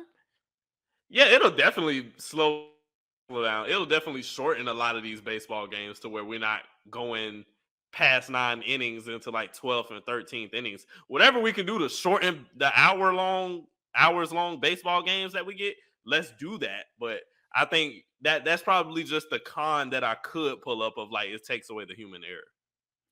I actually love it because there is no human error in it, and it's like you get in the correct call every time. I think that's one of the biggest things with baseball is the human error, and that's why we see so many upset fans over strike calls, over balls or whatever like that. But I think with this, you know what you're getting. If it's going to be in that strike zone, if it hit the strike zone, the automatic strike zone is going to get it correct every time. So you can't complain about the shit because you can't argue with the automated shit. Like they are going to be precise, and I'd rather you be precise than I fall error to the human error of it. I fall victim to the human error of it, and I think that's what I'm more proud of. So I would like to automate it, going toward that shit more so. It'll be cool. It'll be cool. I think we'll have to see it in action for us to give like a true experience, like I said. But I think it's cool off face value. I think it's cool. Because I would think it's like an automatic thing that's set right over the home plate. And it's like you throw the pitch and they not yell out, but it's like something says, maybe from the speaker or something, it says strike or it says ball. And it's like, okay, now you know what the count is, 1-0, 0-1 or something like that. So I think that's how it's going to move forward with baseball. I think it's dope. Getting more tech in this shit. Moving over to social media wants to know. Yeah, bro. So do you have to bring food over for all the kids if they are not yours? I'm sure you all have seen this viral video by now, have had plenty of debates with your friends or colleagues or whatever by now throughout this entire week. But a video dropped on, I want to say it dropped on Monday or Tuesday, of a man who is one of 4 baby daddies to this woman. He dropped off McDonald's for his son, and the lady cussed him out, threw the food on the ground and everything. In her rage, she threw the food on the ground? Yeah, she threw the food on the ground. Like, she was pissed the fuck off. She was very upset because, yes, you're bringing food for your child. Yes, you're doing right by your child. But in her mind, I have 3 other kids in here who are also hungry, and you didn't think to bring food for any of his siblings. Like, I'm my son eat in front of his other siblings who ain't got no food. So it sparked a whole debate on social media. A lot of people siding with the dad. You see a lot of women most likely siding with the mom. So I just want to get your take on it. What would you do in the situation? Are you buying food for kids who already got other dads and stuff like that? Or are you just taking care of your child alone? I'm taking care of my child. I think it's funny because I think the man ended up being, I think she wanted to expose him for not bringing food for all of the kids, but it made him look like a good dad because at least he's bringing food while the other daddies are not bringing shit and making you starve with no food stamps. So I think she ended up making him look better in the video because at least he's trying to bring his kids something. Maybe he doesn't have the money to spend for all of your kids. And I think he was asking great questions. He was like, where they daddies at? Why they daddy don't bring them food? Like, why they don't know you struggling? Why you don't got food stamps and shit like that? So he was bringing up good points. And she really didn't have a response to it. She was just mad that he's only bringing his kid food. But he was bringing up points like, where they daddies at? Why they not helping you? Why they not supporting their kids? You know what I'm saying? Why they not feeding their kids? I think that was the point. You know what I'm saying? The whole thing. Where are their fathers at? And I agree. That was my thing. Like, I feel the exact same way you do. I've had several women throughout this week tell me I was wrong, tell me he was wrong, tell me like, no, he's supposed to bring food for all the kids. Like, that's not right. And I'm like, but this is the thing. But he brings the food often. Like the lady in the video, she said he always bringing his son McDonald's, never bringing the other kid. Okay, so if you know I'm bringing my kid food all the time, you didn't think to call your other baby dads and be like, hey, nigga, step your game up. Like, you ain't brought your kid nothing. I got such and such over here bringing his son stuff all the time. And he was asking very valid questions the entire time, like you said. And the most fucked up video was he did what she asked. He was like, let me just get my son then. He can eat in the car or he can go in the room and eat or whatever. Let me get him and have him eat in the car. And she said, okay, grabbed the food and threw the food on the ground and said, get that shit out of here. I would have been pissed because just because your other kids ain't eating, you ain't finna say, fuck my son, fuck our son, and throw his food on the ground just because other kids ain't got something to eat. That was crossing the line. I ain't rock with that at all. I didn't see that part. I seen the whole back and forth, but I didn't see her take the food and throw it and shit. Like, that's crazy, bro. Because you could have just had him eating in the car. But it's like, I understand the woman perspective though, because you don't want to have 3 of your kids looking over at this nigga like, look at this bullshit ass nigga eating the food. I ain't got shit to eat. Ain't shit in this goddamn refrigerator. He got McDonald's. So it's like the jealousy part. You don't want him to feel favored over the other 3 kids. So I can understand that, but I'm still gonna side with the dude 10 times out of 10. Where are the other people daddies at? Like that has to be the question. That's what I kept saying in every debate I had. If these fathers are not in jail, dead, or just not in their lives at all, like they have no excuse. Like if they're working dads just like me, and you can call them just how you called me, they ain't got no excuse. Like I shouldn't have to, because it's petty people in the world, bro. It's petty dudes out here that what if I'm feeding your kid and our baby mama end up telling you that such and such fed so-and-so today, you ain't got to worry about coming, blah, blah, blah. What if he get upset at me and be like, hey, shit, don't be feeding my child and blah, blah, blah. Like, it's petty people out here like that, bro. Yeah. I feel like he was damned if he do, damned if he don't. Because what if he came and got his son and took him to get something to eat? It would have been a whole argument of, well, why you ain't taking the rest of them to get something to eat? You know they in here hungry too. And I just feel like he's damned if he does, damned if he doesn't. Then again, I don't have kids. Maybe I'm looking at it from a selfish perspective. But then again, I would never be a 4th baby daddy to anyone either. So but this is the thing that I was hearing. I was hearing that when they were together, she already had 3 kids, and she used to feed those 3 kids when they were together. So that she had the 4th kid with him. Obviously, they break up or whatever. So he stops buying the food for the other 3 kids because now we broken up. I'm not taking care of you and your kids no more. I'm just focusing on mine, who I have to take care of. Now she's so used to him taking care of everybody. Now when he only bring 1 bag, she like, where everything else at? Because she's so used to it. It's like, nah, nigga, we broken up. I ain't gotta take care of your needs no more. You can find another nigga that can take care of all your kids and all your needs, but it ain't me no more because we not together. I just gotta focus on mine. I ain't got money to be feeding the whole goddamn plantation, my nigga. I'm feeding my kid, and that's it. That's what I'm focused on, bro. I'm not feeding them other 3 kids, bro. That's how I if feel. I got this is the thing though. If I got it, I'm gonna feed him though. If I got it, I'm gonna feed him. But if that nigga didn't like he had no shit. I'm just tell you right now, 99% of women will tell you wrong. I've been told I'm wrong this entire week. I don't feel like I'm wrong, but I've been told I'm wrong by several women this week. I can understand. I just don't see. I can understand it. I just don't see it. I don't see how I'm wrong. That's what I'm saying. Like she really wanted to expose dude because she like, why you only bringing in 1 kid food? That's like you making this nigga really look like a great daddy for bringing the food. You're making.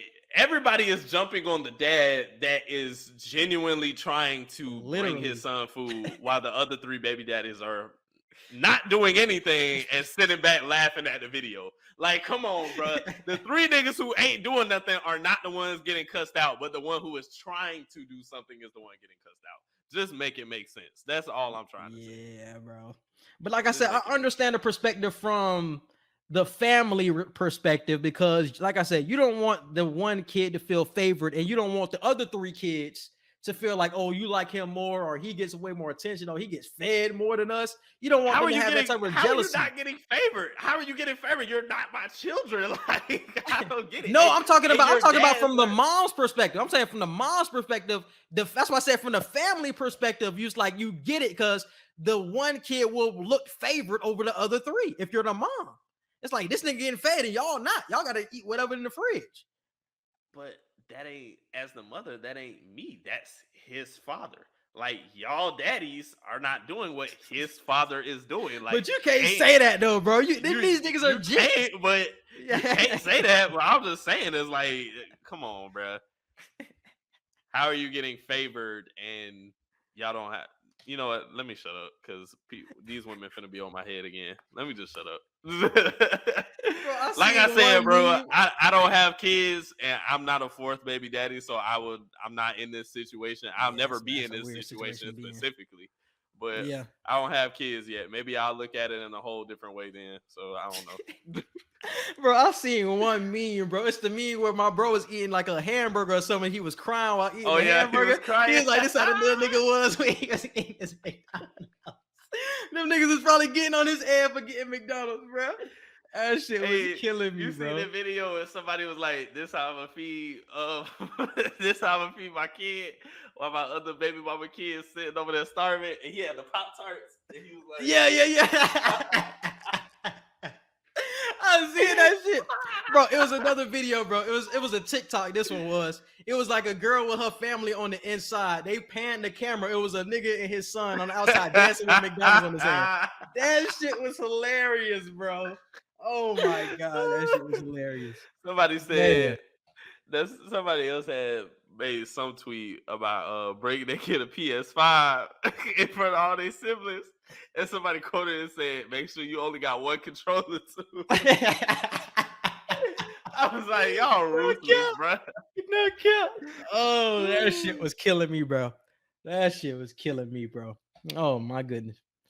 But moving on to entertainment and current events. First thing on the docket, we have Roe versus Wade overturned officially. So we had this conversation not too long ago. I want to say like 3 weeks to a month ago, because it was in the talks at that point of being overturned, but it is now official. The abortion ban looks like it is in effect, put down by the Supreme Court. Edgar, we had this conversation of men should not be able to tell women what to do with their bodies, or any gender telling the other gender what to do with their bodies. But here we are right now, which, damn, I never thought we was going to get to this point once again. Yeah, we in some weird times right now, bro. And it's not even just the simple fact of abortion. Like there's so many little things that I see women talking about on Twitter that this can affect, you know, when it comes to miscarriages and how do you got to handle getting rid of the baby in situations like that, how certain rules will apply to that and everything. I'm like, damn, like this is touching a whole scope of, you know, just the whole pregnancy situation in general. So I hate this decision, bro, because it's not fair that we have to sit here and tell women what to do with their bodies, but then we're not sitting here telling the men that they have to be responsible for anything. You know what I'm saying? It's like, if we're going to make these women have babies, y'all need to make these men be responsible and accountable and be there and take care of these children from the moment they're conceived. If y'all are considering these fetuses and these babies like actual human beings from the moment they are in the stomach, you have to make that father accountable from that very moment as well. And he needs to be there responsible the whole time. If y'all gonna make this shit equal, make it equal throughout every scenario. So I just hate the decision. I don't love it. It's been a lot of people speaking out their opinion on it. The lady who played Diary of a Mad Black Woman, the main character. I forgot her real name, but she Kimberly Elise. Kimberly Elise. She spoke out and said she's in favor of the Roe versus Wade decision. She's in support of it, and it's just women in general who are supporting this. It's crazy as hell. And a lot of people are also talking about, if you're a real Christian, you should be in support of this decision and blah blah blah. And it's like, yeah, getting abortions is not Christian-like. It is a sin, but it's not for us to dictate what people do in that situation. Your sins are your sins, and it's what you do, and you talk to God about that for your decision. They ain't got nothing to do with me. Ain't got nothing to do with nobody else. So this whole situation of trying to play God in certain situations of telling women what to do with their bodies, like, it's just all stupid, bro. I hate the decision.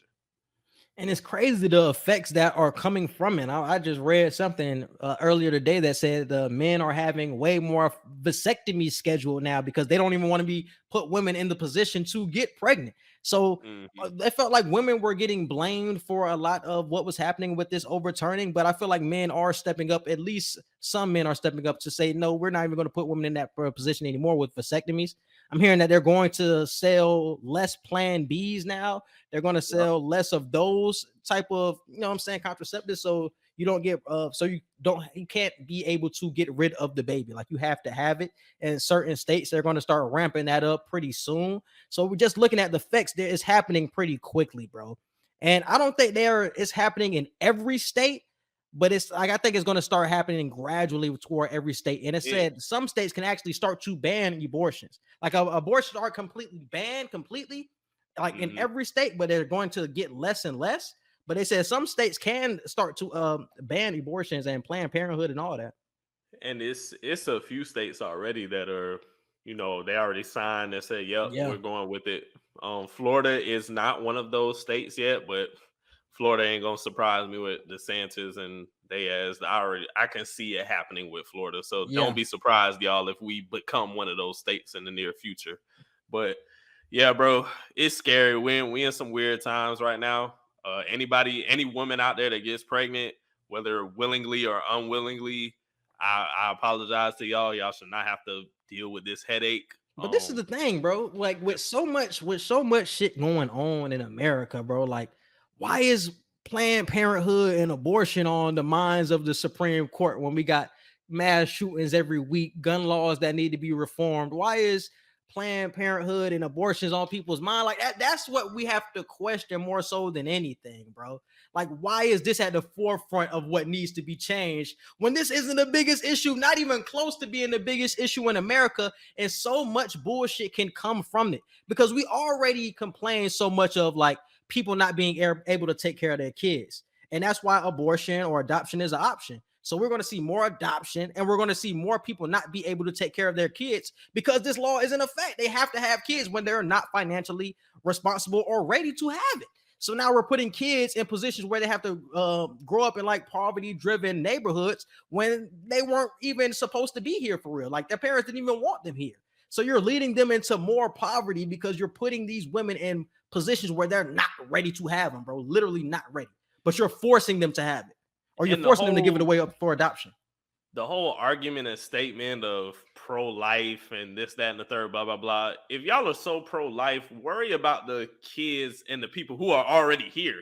Y'all are using this pro-life argument for people that aren't even born yet or haven't even fully developed in the womb yet. Y'all using this whole pro-life argument for those people who are not even here, as opposed to the people who are here, who are getting killed, who are getting put in danger. So if you're pro-life, be pro-life with the people who are already here and then worry about the people who ain't here later.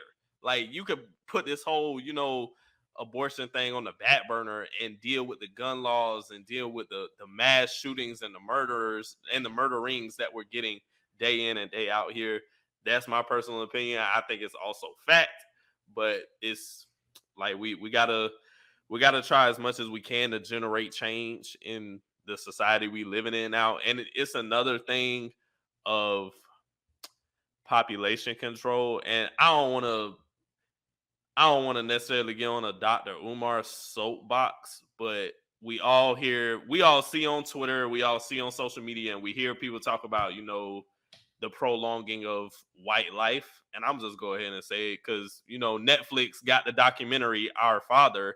I don't know if you've seen it or not yet, but it's a very interesting documentary about how this OBGYN was impregnating only white women to create more white babies. And this is another situation where you can really say, is this really for the betterment of women as a whole, or just white women to continue making white babies? And that argument is very prevalent right now with a lot of people. And it probably ain't prevalent in white people conversations, not publicly, but everybody else is kind of peeping this at the same time. So I think that's another argument you could say, is it because a lot of white people are feeling like they're starting to become the minority? Even though I don't buy into all that. Oh, hell no. That's what they're probably scared of, I guess, because it is true. There are a lot more mixed people nowadays than there has ever been in the history of the United States. But that's an argument that people got to pay attention to too, bro. All right, moving on to the next topic. We got R. Kelly gets 30 years. Yeah, I just want to let y'all know R. Kelly facing 30 straight to the door. I think he might have a couple more cases that he got to get finished with too. But R. Kelly, he's facing 30 years in prison. As far as I know, no other aliases or anybody has come out and getting any time at all. The parents who were involved in a lot of the shit, I haven't heard of any of them facing any time. So it's really just all on R. Kelly, which it shouldn't be. R. Kelly should get all the damn time he deserves, but I just think there should also be other people facing charges as well. Like these parents, a lot of these parents knew what their children were getting involved with R. Kelly and actually encouraging their kids to do this shit. Mm-hmm. And the fact that he's the only one getting blamed, he's the only one getting the microscope, and he's the only one facing this level of time, it's just not fair to the justice of the kids whose parents put them in these situations too. For real. Because that was in Surviving R. Kelly. That was in one of one episode. I forgot what episode it was, but the girl that ended up getting pissed on camera about R. Kelly, her parents literally made her go with R. Kelly because she wanted to become a singer and things like that. So to push her for a career, they put her toward R. Kelly, and he ended up doing what he did with her. So the parents definitely had something to do with it. R. Kelly's still a sicko. We're not saying that he shouldn't be getting this time that he's getting, but other niggas definitely should be looking at some time too. The niggas who were helping him get women back in like other countries, I was seeing some shit like that as well. Yeah, that Ethiopia concert and all that. Yeah, do you want to come to America? Like, bro, R. Kelly is a sick nigga, bro. I ain't gonna lie, sick nigga. That song was funny as hell. That's some dark humor, he's but a that sick shit was nigga, funny as hell. But yeah, he definitely deserved it. Where he was like, all you gotta do is be 18. I was like, the nigga with the side, we gotta find a nigga with the side. He has to go to prison immediately. Whoever idea was to put that sign up, they gotta go to prison. So it's crazy because we already had so many signs, people didn't want to believe it, but finally we get everything coming to the forefront now. He's actually getting the time that he deserved.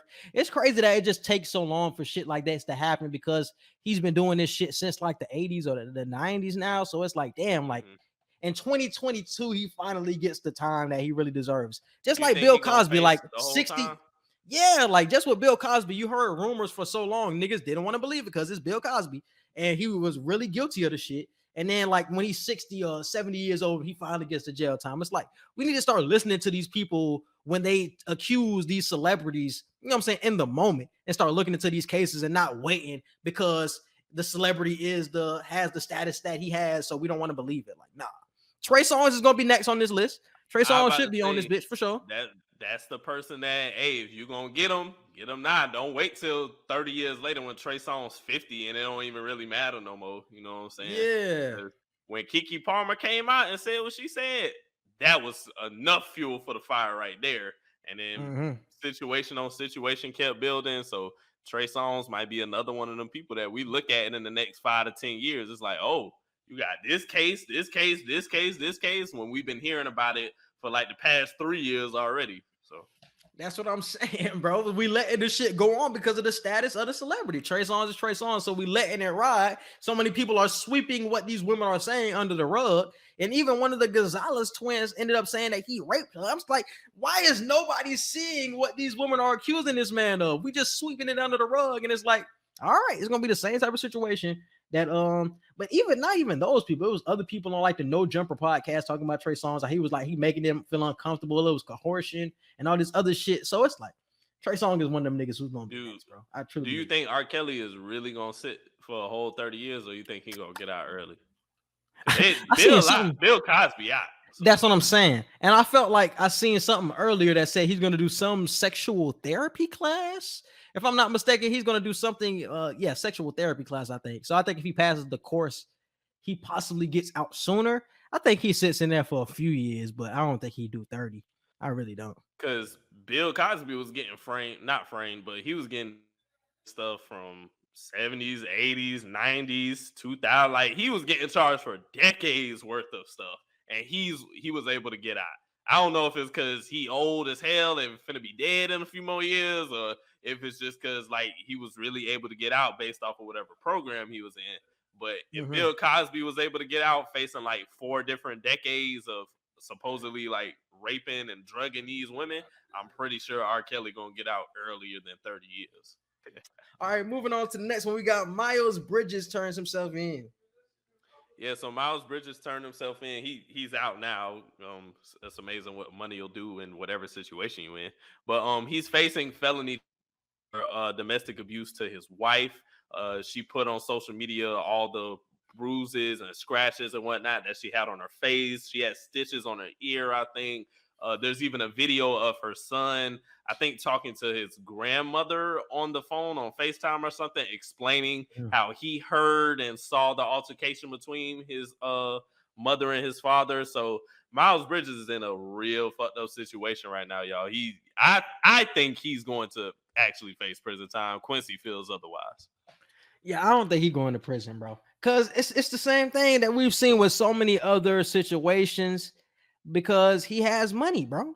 When do we ever see players that have money and are high profile? I don't care what y'all say, bro. Miles Bridges is high profile, and they go to jail for domestic violence or assault or anything like that. Yeah, he will get a slap on the wrist. He'll probably get some fines, whatever. But he's not going to be in jail for it. I truly don't. He definitely beat his wife ass. He definitely deserves time. But because of his situation and his status and his money, he's not. I really do not believe that. I don't know, bro. I think because most cases that we hear about are all NFL players, and we know for the most part NFL players, and we know the NFL to be a league that damn near lets you do anything and is able to come back. Deshaun Watson, if Deshaun Watson don't go to prison, he's still going to be playing in the National Football League, whether he's suspended for a season or not. Like, he's going to be still playing football. And same thing with Ray Rice, same thing with Ray Lewis, Ocho. You can name it was a white kicker for I think the Seahawks like 2-3 years ago or something like that. He did something similar. Oh, no, he was a lineman. I know you're talking about. He was a lineman. Yeah, he was a lineman. So you can name NFL player after NFL player that has done something like this and is able to. And what happened with dude? You remember how he beat a shorty ass? What happened to him? I didn't hear nothing else that came from that. So I'm saying, like, once you got money, that's my point. It's the NFL. The NFL is known to let people back. I haven't heard of too many domestic abuse cases with NBA players for real. If I have heard of them, they're just not coming to my head. What are we talking about? NFL letting you back. I'm talking about the penal system. He's not going to get any time in jail for this. No, but that's what I'm saying. I think the NFL helps in those situations because they just want their players to come back and keep generating money for them. I don't think the NBA is the same situation. I think he has a more chance of going to prison because it's the NBA and they hold themselves to a different standard than the NFL. Like I said, the NFL don't give a damn what you do. They'll probably help you beat the case knowing damn well you did it. But the NBA and Adam Silver, I don't know if they're on the same type of time. I don't know if they're more strict, saying, no, we're not accepting this in the NBA. Like, we're not letting you come back until that's handled and you're proven innocent or whatever. We don't know how the NBA is going to handle it, which then leads to how the penal system is going to handle it. That's all I'm saying. I think it's the other way around. I think the penal system handles it first, and then we move forward to the NFL process. Because I think he's not going to do jail time. Will he get suspended from the NBA? I don't know. Because like you said, it's not a lot of situations that happen like this in the NBA. But it's like assault situations that happen in the NBA, except players back all the time. That's why I said, if I've heard of them, I just don't remember. These situations are usually swept under the rug and are kept quiet more so by the NBA than the NFL does it, because the NFL, you know what I'm saying, is such a league which is on notice at all times, where the NBA during the offseason, you don't hear that much. But I think with the NBA, with her posting these photos, I think that really made everybody look at the situation like, oh, damn. Like, we gotta point out this situation that's going out on Miles Bridges. Like, oh, now everybody's saying that he has to be suspended from the league, this, that, the third, which he should be suspended from the league. But I just don't think he'll get any jail time. Will he get suspended from the league? Possibly, he should. But I just don't know. It's no precedent set for it. So that's what I'm saying. With no precedent, I don't know what you can really give to him. Maybe you can set the standard with him.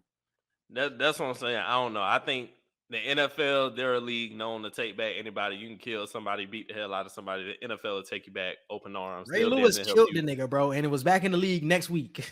they'll damn near help you beat the case, like I said. But the NBA, I don't know if the NBA on the same type of time. And if the league is backing you and helping you, that plays a huge part in how your court decision will go. So I don't know. Yeah, that's an interesting situation, bro. Because I seen him in the gym the next day. I was like, damn, this nigga already out of jail. It's like, what that money do? Like, that nigga already out. I think he got his court date is July 20-something. So that's when he'll actually know what's going to go down. You know what I'm saying? Both sides will come out with that situation. But definitely prayers up to her if she had to deal with that for a long time. She finally got tired of it and finally stood up for herself. So definitely shout out to his wife for sure. And moving on to Airbnb bans party houses. Yeah, bro. So my question is this the end of an era? I feel like it's been on a downward spiral for the last 2 years or so now, but Airbnb is letting it be known that they are permanently banning people from using their app if people continue to continue to that's the word I could use for it. Rent houses and use them for party spaces. Airbnb is not playing that anymore, and they will permanently ban you from the app. And I think that's a huge reason on why people even get Airbnbs for the most part. So if you're in a situation where you're getting a house for a weekend and you have a party, and you get any type of complaint to where the police have to come or the neighbors call the owner of the house or whatever, you're getting banned from the app in whole, and you ain't getting your money back. Damn. Damn. Okay. But yeah, I already feel that this way about Airbnb because of the prices more so than the party house shit. You know what I'm saying? But the price is just way too out of control, bro. Like they came into effect and really became popular because it was an option that wasn't as expensive as hotels. But then they started to get to the same price as hotels. Now they're even more expensive than hotels. It's like, this shit is way too much. I'm better off staying at a hotel than an Airbnb, which shouldn't have been the case. And it was not the point of Airbnbs when they first were introduced to us. So I think that shit was already on the downfall. This shit just another kick in the chest. But I can't get mad at Airbnb for raising the prices like how they do, because people are way more cautious with getting a hotel room than they are with an Airbnb, bro. Like I'm guilty of it. I have been part of some of the wildest Airbnb experiences like ever. I myself didn't personally do damage to a house, but I've stayed at an Airbnb house where I've seen damage done to a place that somebody calls like another home for themselves. Like, so you can't be mad at people for putting a $300 cleaning fee the last person that was in here broke something of yours, left stuff hanging off the walls, and messed up your bed and this, that, and the third. Like, no, people are not signing their houses up to be used as crash dummies. Like, no, they're signing their houses up to be used for you to lay your head while you're in whatever destination you're in. Nothing more, nothing less. So I can't get mad at Airbnb. Some of the cleaning fees be through the damn roof, but at the same time, it's like you got to get your money's worth at the same time. Because I seen people on Twitter talking about somebody took a shit in one of their beds one time and just threw it in the washer and didn't even try to wash it. And it's like, come on, I charge $300 too if you're doing something. I charge more than that. Fuck you talking about? Just off the respect factor, nigga. Shit. You ain't and people don't usually have that same energy with hotels because they know hotels, they don't play that. Like, you're damn gonna tax your ass, and we got your card on file, bitch ass nigga. And they got your card on file. So Airbnb they're trying to get into that space where you have to respect them just as much as you respect the hotel. But I think it's still on a downward spiral. I think it's gonna get back down to that point of where it's still an option for people, but it's not popular anymore like how it has been over the last few years. Because Airbnbs ain't new. It's just with the new generation and the way technology is now, it became so popular over like a 4 or 5 year span than it ever really was. But now it's going to drop back down to that. You hear a few people talking about it, but it ain't really a big thing anymore. Exactly. And I think the housing market has something to do with it too, because everybody want to get the bang for the buck on that point too, because the rent and all that shit going up now. So it's like, oh, I'm definitely finna get my money's worth with y'all niggas staying in my house. It's not just the cleaning fee. Y'all paying more on the front end as well with the amount of days that y'all staying here. It's like, oh no, we finna charge about $300 a day. We finna get about $900 to $1,200 out of y'all just for staying here for 3-4 days. So I think that's the other factor too, with the housing going up like crazy with this housing market. Like, you have to start charging more because everybody's charging more. So you got to get your money too. So I can't blame the Airbnb people, because that is the point of, for a lot of people to have Airbnbs, they have a second house or something like that. We're trying to really profit off it and continue to make money. So we're going to charge you whatever we have to keep that upkeep. You feel what I'm saying? So big deal. Moving forward, Brittney Griner's detention is extended by 6 months, bro.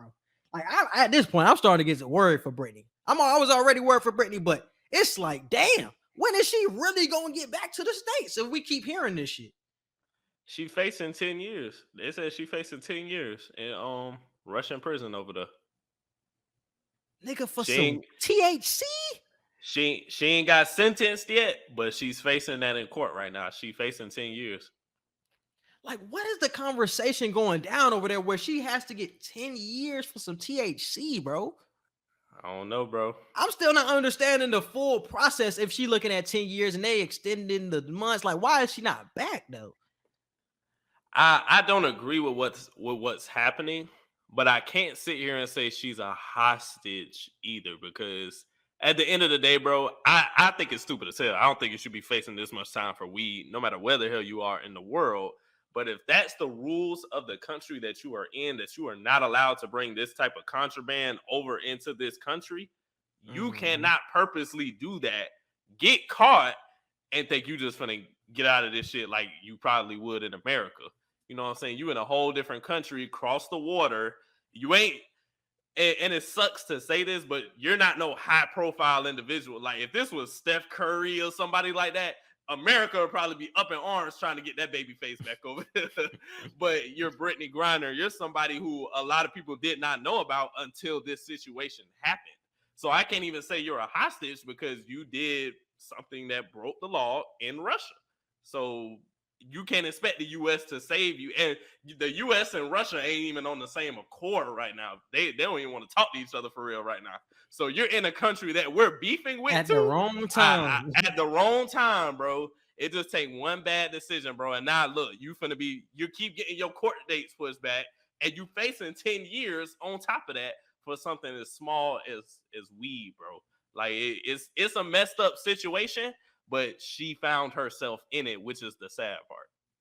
That's why I told her, like, not told her, but that's why I said when the situation first happened, like when you go to these overseas countries, like their detention is way different than over here in the US, bro, where you get bonded, you can get bonded out, all that other shit. Like when you go over there, like a lot of people do not know their rules, bro. So you go over there thinking you could just get away with anything. If you get caught up, like, that's your ass, bro. It's not a lot of saving that can happen when you get on in like the arms of, you know what I'm saying, their officers or whatever, bro. So it's a dangerous situation. Definitely prayers up for Brittney Griner. Hopefully she gets back soon as possible, because that's still some bullshit. Even though rules is rules, that's still some bullshit. And you black.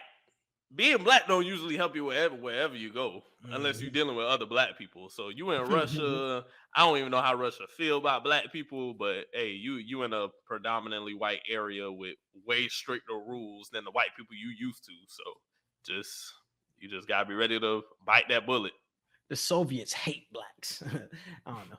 But moving forward, we got Devin Booker is 2K23's cover athlete. So definitely shout out to Devin Booker for that.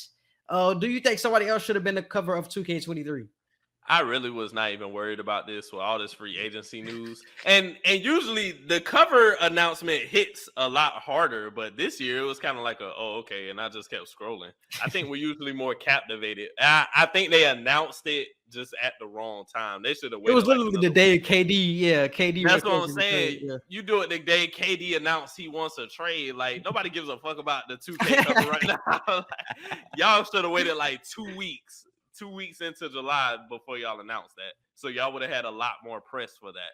But shout out to Devin Booker. I don't think nobody else really deserved it over him. He's somebody that you can make a huge argument that he should be the cover. So I ain't mad at it.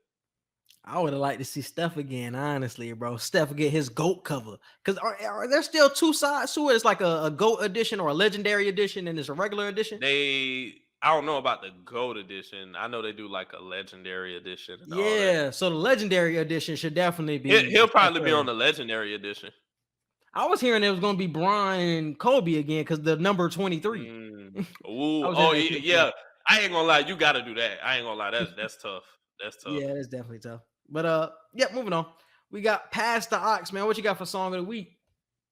I got Good Love by City Girls and Usher, bro. Ever since that song dropped last night, I done had it on repeat. Usher did his thing, bro. And I think Usher is going to be one of them R&B artists.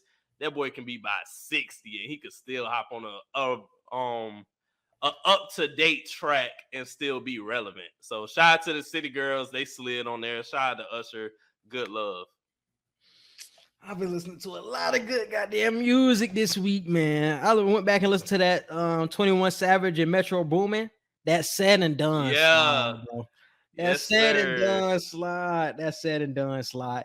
Yeah, I feel like it was something else. Oh, yeah, that West Side Boogie project. That nigga project go crazy. Can't Get Over You by West Side Boogie. Definitely shout out and listen to his new album as well. And let's move on to movie and show reviews. Yes, so we just recorded for Miss Marvel episode 4. This weekend we'll be recording for Avatar. We just did our recording for Black Phone as well. So look forward to seeing us talk about the Black Phone, Avatar. We got to do Spiderhead. I got to watch Spiderhead, so I got to hurry up and watch that so we can record, and Everything Everywhere All at Once. Those are the most recent recordings you will see from us. Thor Love and Thunder comes out next weekend, so we will definitely have that review for y'all as soon as possible. Crazy as hell. All right, bro, you can hit it with the social media. You can follow us on Twitter at QE Podcast 1. You can follow us on Instagram at QANDE Podcast. You can follow and like our Facebook page and subscribe to our YouTube at Q&E Podcast. And our Gmail is QANDEpodcast@gmail.com. Yes, and definitely subscribe to all of our podcast platforms. We're on Apple Podcasts, Google Podcasts, Spotify, and iHeartRadio. And definitely subscribe to the Q&E Media page. It is QANDEmedia.com. Our Instagram is QANDE Media, and our Instagram or our Twitter is QE Media. And we appreciate all you guys for listening and watching. And we out. Peace.